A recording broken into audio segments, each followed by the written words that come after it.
नमस्कार, world news में आज इजराइल के प्रधानमंत्री बेन्यामिन नेतन्याहू ने शुक्रवार को न्यूयॉर्क में संयुक्त राष्ट्र महासभा को संबोधित किया।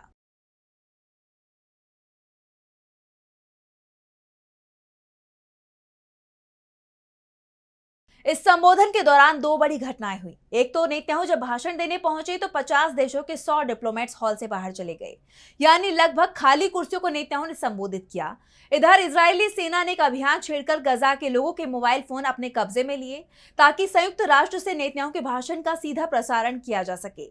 अपने भाषण में नेतन्याहू ने हमास को बंधकों को रिहा करने के लिए कहा। साथ ही जिन देशों ने फलस्तीन को मान्यता दी है उनके लिए कहा कि पश्चिमी नेता दबाव में झुक गए होंगे, लेकिन मैं गारंटी देता हूं कि इजराइल नहीं झुकेगा। नेतन्याहू ने अपने भाषण में एक नक्शा दिखाया जिसे उन्होंने द कर्स यानी कि अभिशाप नाम दिया था। तो नेतन्याहू का रवैया बता रहा है कि इजराइल युद्ध रोकने वाला नहीं है, लेकिन ट्रंप ने भी कह दिया है कि वेस्ट बैंक पर इजराइल को कब्जा नहीं करने देंगे। तो नेतन्याहू को अमेरिका तक पहुंचने में लंबा रूट भी लेना पड़ा क्योंकि सिर पर गिरफ्तारी की तलवार लटक रही है। तो किस तरह अकेले पड़ रहे हैं नेतन्याहू, इस पर हम करेंगे विस्तार से चर्चा, लेकिन आइए जरा उन खबरों को भी देख ले जिन पर आगे होगी बात। रूस और यूक्रेन की जंग के बीच अमेरिका ने बुला ली सैन्य अधिकारियों की बड़ी बैठक, महायुद्ध का बढ़ा खतरा। बांग्लादेश में मोहम्मद यूनुस का बढ़ा विरोध, अमेरिका में प्रवासी बांग्लादेशियों ने यूनुस पर फेंके अंडे। नहीं झुक रहा ईरान, इंटरकॉन्टिनेंटल बैलिस्टिक मिसाइल का किया सफल परीक्षण। और चलते चलते में बात करेंगे कहां से आते हैं हीरो का दिलचस्प सफर। इन सभी खबरों पर हम विस्तार से करेंगे बात, लेकिन पहले एक नजर हेडलाइंस पर। भारत ने सरा में पाक को याद दिलाई लादेन से पहलगांव तक की घटनाएं, सक पकाया पाकिस्तान। जेफरी एप्स्टीन फाइल में अब आया एलन मस्क का नाम, मस्क ने एप्स्टीन से जुड़े आरोपों को पूरी तरह से किया खारिज। फिलिस्तीनियों के मानवाधिकारों के उल्लंघन में संलिप्तता को लेकर 68 और कंपनियों को संयुक्त राष्ट्र ने काली सूची में डाला।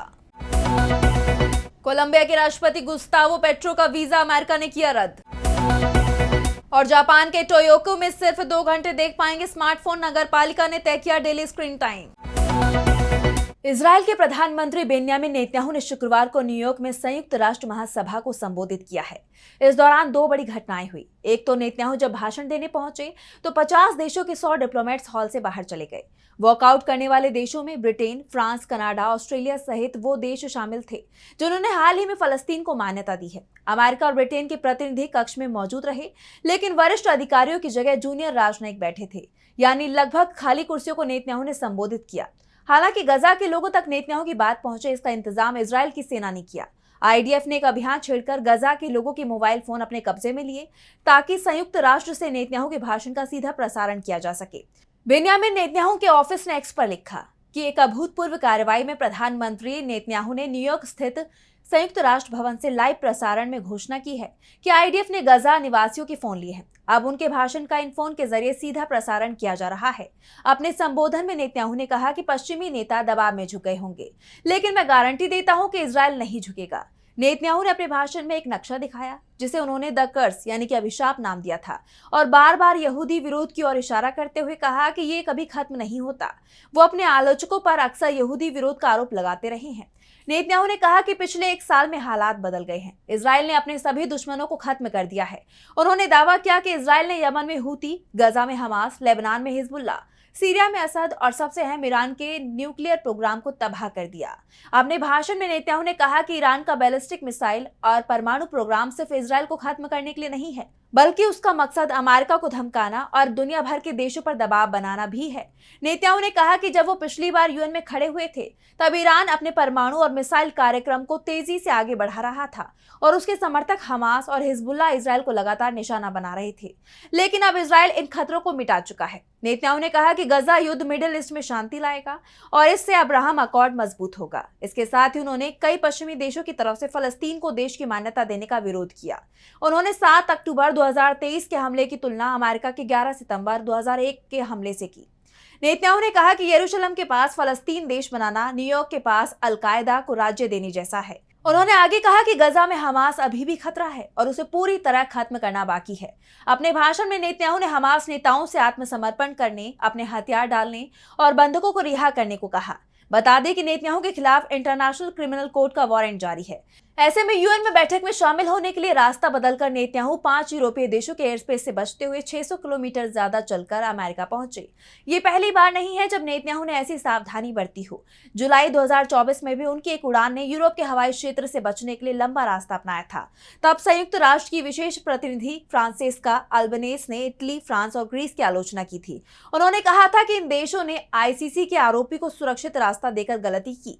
इसके अलावा फरवरी 2024 में नेतन्याहू की वाशिंगटन डीसी यात्रा के दौरान भी उनकी उड़ान ने यूरोप में आपात लैंडिंग से बचने के लिए सावधानी बरती थी। इजराइल के अमेरिका में राजदूत येचियल लेटर ने एक संगठन को बताया था कि अगर उड़ान को यूरोप में आपात लैंडिंग करनी पड़ती तो नेतन्याहू को गिरफ्तार किए जाने का खतरा था। इसलिए उड़ान को अमेरिकी सैन्य अड्डों के नजदीक वाले हवाई क्षेत्र में ले जाया गया ताकि जरूरत पड़ने पर वहां लैंडिंग हो सके। इधर अमेरिका में शुक्रवार को ही डोनाल्ड ट्रंप ने इजराइल का साफ तौर पर जिक्र करते हुए पत्रकारों से कहा कि अब बहुत हो चुका, अब रुकने का समय आ गया है। ट्रंप ने कहा कि वो इजराइल को वेस्ट बैंक पर कब्जा नहीं करने देंगे।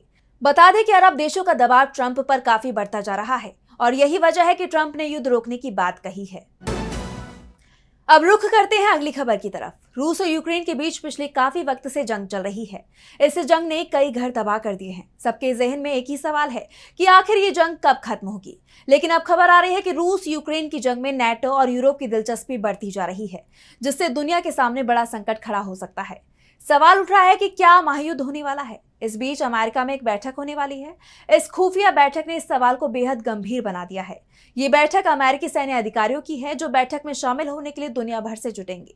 बता दें कि दुनिया में जंग के कई मोर्चे खुले हैं। अलग अलग देशों में जंग चल रही है और हर जंग का कनेक्शन कहीं ना कहीं अमेरिका से है। अमेरिका किसी में प्रत्यक्ष रूप से शामिल है तो किसी में परोक्ष रूप से। यही वजह है कि पूरी दुनिया अमेरिका को शक की नजर से देख रही है और अब अमेरिका की तरफ से एक आदेश दिया गया है जिसने इस संदेह को और ज्यादा गहरा दिया है। अमेरिका के रक्षा मंत्री ने दुनिया में फैले अपने सैन्य अधिकारियों को एक अहम आदेश जारी किया है। इस आदेश के तहत अगले हफ्ते वर्जीनिया में सभी सैन्य अधिकारियों को जुटना होगा और इस बैठक की वजह असामान्य हालात को बताया गया है, जिसके बाद से कई बड़े सवाल खड़े हो रहे हैं। चर्चा हो रही है कि जब फ्लैग या जनरल अफसरों की बैठक अमेरिका वीडियो कॉन्फ्रेंसिंग के जरिए लेता है तो दुनिया भर से उन्हें चर्चा के लिए वर्जीनिया क्यों बुलाया गया है। सवाल ये भी है कि क्या कुछ बड़ा होने वाला है, क्या महायुद्ध होने वाला है जिसकी तैयारी अमेरिका की तरफ से की जा रही है। क्या अमेरिका सीधे रूस के खिलाफ जंग में उतरने जा रहा है। हालांकि ये संभावना काफी कम है। क्या यूक्रेन को नाटो की सदस्यता देने की तैयारी हो गई है। क्या जंग में नाटो सेना को उतारने की तैयारी हो गई है। क्या अमेरिका ने यूरोप और नाटो को जंग का फेस बनाने की तैयारी कर ली है। अमेरिका नाटो के बैनर तले रूस के खिलाफ जंग छेड़ सकता है, लेकिन सवाल उठ रहे हैं कि ऐसा क्यों। इसके पीछे की वजह है कि ट्रंप युद्ध विराम की कोशिश में नाकाम हो गए हैं। ट्रंप के खिलाफ माहौल बनता दिखाई दे रहा है। अमेरिका में भी उनकी नीतियों और उनके फैसलों की काफी आलोचना हो रही है। अमेरिका का राष्ट्रपति बनने से पहले डोनाल्ड ट्रंप की तरफ से लगातार ये दावे किए जा रहे थे कि वो इस जंग को रुकवा देंगे, लेकिन उनका ये दावा फेल साबित हुआ। वो अपने इस कोशिश में फेल हो गए, जिसके बाद से उनकी काफी किरकिरी हो रही है। ट्रंप अमेरिका में भी अपनी विश्वसनीयता खो चुके हैं, इसलिए उन्होंने अपनी सभी कमांड के जनरल और एडमिरल समेत बड़े अधिकारियों को वर्जीनिया में जुटने के आदेश दिए हैं। इस दौरान कुछ बड़ा फैसला लिया जा सकता है। अब इस बैठक पर सबकी नजरें टिकी हुई हैं। और अब अगली खबर में बात करेंगे बांग्लादेश की। बांग्लादेश में तख्तापलट के बाद से हालात काफी बिगड़े हुए हैं। इस वक्त बांग्लादेश की कमान नोबेल पुरस्कार विजेता मोहम्मद यूनुस के हाथ में है, लेकिन देश में हालात सामान्य होने का नाम ही नहीं ले रहे। मोहम्मद यूनुस को भी भारी विरोध का सामना करना पड़ रहा है, लेकिन ये विरोध बांग्लादेश तक सीमित नहीं है। यूनुस का विरोध अब अमेरिका में भी देखा जा रहा है। दरअसल बांग्लादेश की अंतरिम सरकार के प्रमुख मोहम्मद यूनुस संयुक्त राष्ट्र महासभा यानी यूएनजी में संबोधन देने न्यूयॉर्क पहुंचे, लेकिन वहां कुछ ऐसा हुआ जिसकी उन्होंने कल्पना भी नहीं की होगी। यूएन हेडक्वार्टर के बाहर उन्हें जोरदार विरोध का सामना करना पड़ा। पूर्व प्रधानमंत्री शेख हसीना के समर्थकों ने यूनुस के खिलाफ जबरदस्त नारेबाजी की, उन्हें पाकिस्तानी एजेंट तक बता दिया और आरोप लगाया कि उनकी सरकार बांग्लादेश को बर्बाद कर रही है। प्रदर्शनकारियों ने यूनुस को पाकिस्तानी बताते हुए यूनुस इज पाकिस्तानी और गो बैक टू पाकिस्तान जैसे नारे लगाए। साथ ही प्रदर्शनकारी इतने गुस्से में थे कि उन्होंने यूनुस पर अंडे फेंकने की भी कोशिश की। अमेरिका में बांग्लादेशी प्रवासियों ने बांग्लादेश में अल्पसंख्यकों पर हो रहे अत्याचार के खिलाफ प्रदर्शन भी किया। प्रदर्शनकारियों का कहना था कि यूनुस बांग्लादेश को तालिबान जैसा देश बनाने की कोशिश कर रहे हैं। यूनुस इस्लामवादी ताकतों के साथ मिलकर काम कर रहे हैं।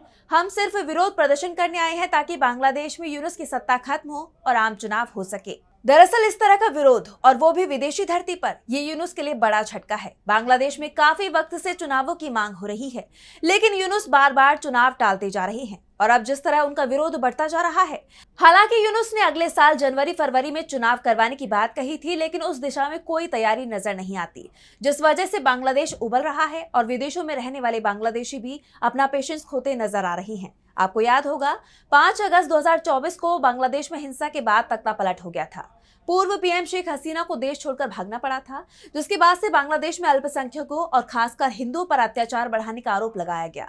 प्रदर्शनकारियों का कहना है कि यूनुस के सत्ता में आने के बाद से मानवाधिकारों की हालत बेहद खराब हो चुकी है। कई लोग देश छोड़ने पर मजबूर हुए हैं। ऐसे में सवाल उठ रहे हैं कि क्या एक बार फिर बांग्लादेश में वही पुराने हालात देखने को मिलेंगे। इस पर सबकी नजरें बनी हुई हैं। और अब बात करते हैं अगली खबर की। ईरान और इजराइल में जारी तनाव के बीच ईरान से जुड़ी एक बड़ी खबर सामने आ रही है। बताया जा रहा है कि युद्ध के बाद भी ईरान झुकने को तैयार नहीं है और अब उसने एक मिसाइल टेस्ट को अंजाम दिया है। हालांकि फिलहाल इसका कोई आधिकारिक ऐलान नहीं हुआ है, लेकिन बताया जा रहा है कि ये टेस्ट इमाम खुमैनी स्पेस पोर्ट से हुआ है, जिसकी पुष्टि सैटेलाइट तस्वीरों से हुई है। इन तस्वीरों में लॉन्च पैड पर जलने के निशान दिखाई दे रहे हैं, जो एक सॉलिड फ्यूल मिसाइल लॉन्च के बाद दिखते हैं। ये लॉन्च ऐसे समय में हुआ है जब ईरान और इजराइल के बीच तनाव बना हुआ है और इसी साल जून में दोनों देशों के बीच 12 दिनों का संघर्ष देखने को मिला था। माना जा रहा है कि ये ईरान की तरफ से एक कड़ा संदेश है कि वो अंतर्राष्ट्रीय दबाव और प्रतिबंधों के बावजूद अपने मिसाइल प्रोग्राम को नहीं रोकेगा। हालांकि इस लॉन्च के बारे में अभी भी सस्पेंस बना हुआ है, क्योंकि सरकार ने इससे जुड़ी कोई भी जानकारी नहीं दी है। ईरान के एक सांसद ने टीवी पर दावा किया है कि देश ने एक ICBM यानी इंटरकॉन्टिनेंटल बैलिस्टिक मिसाइल का सफल ट्रायल किया है, जिसकी रेंज 5500 किलोमीटर से भी ज्यादा होती है। अगर ये सच है तो इसका मतलब है कि ईरान की मिसाइल अब केवल मिडिल ईस्ट तक ही सीमित नहीं रहेंगे, बल्कि यूरोप और यहाँ तक कि अमेरिका तक भी पहुंच सकते हैं। इस पूरे मामले से ये साफ हो गया है कि ईरान अपने मिसाइल प्रोग्राम को लेकर बेहद गंभीर है और किसी भी कीमत पर पीछे हटने को तैयार नहीं है। इजरायली पीएम बिन्यामिन नेतन्याहू के लिए ये बड़ा झटका है। और अब चलते चलते मैं बात करेंगे हीरो यानी डायमंड्स की। क्या आपने कभी सोचा है कि जिस हीरे को आप देखते हैं, पहनते हैं या किसी को तोहफे में देते हैं, वो आखिर आता कहां से है? ये कोई जादू नहीं, बल्कि एक ऐसा नेचुरल प्रोसेस है जो धरती की गहराइयों से शुरू होता है। वैज्ञानिकों का मानना है कि दुनिया के लगभग 70% हीरे एक खास तरह की चट्टान से आते हैं, जिसे किम्बरलाइट कहते हैं। ये चट्टानें गाजर के आकार की होती हैं और 150 किलोमीटर से भी ज्यादा की गहराई से निकलती हैं। लेकिन ये कैसे इतनी तेजी से ऊपर आते हैं, ये वैज्ञानिकों के लिए हमेशा एक रहस्य रहा है। ऑस्लो यूनिवर्सिटी की वैज्ञानिक एना एंजेलोविक और उनकी टीम ने इस रहस्य को सुलझाने की कोशिश की है।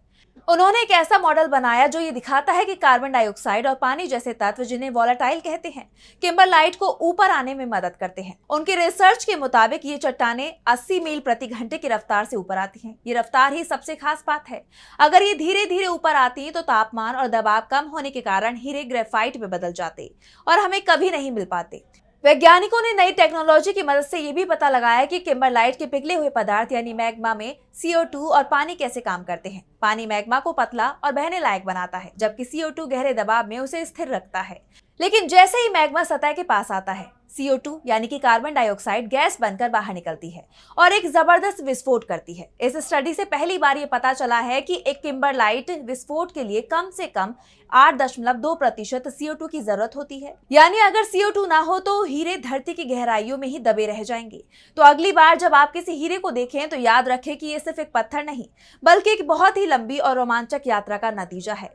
तो फिलहाल के लिए वर्ल्ड न्यूज में बस इतना ही। देश और दुनिया की तमाम बड़ी खबरों के लिए देखते रहिए DB लाइव। नमस्कार।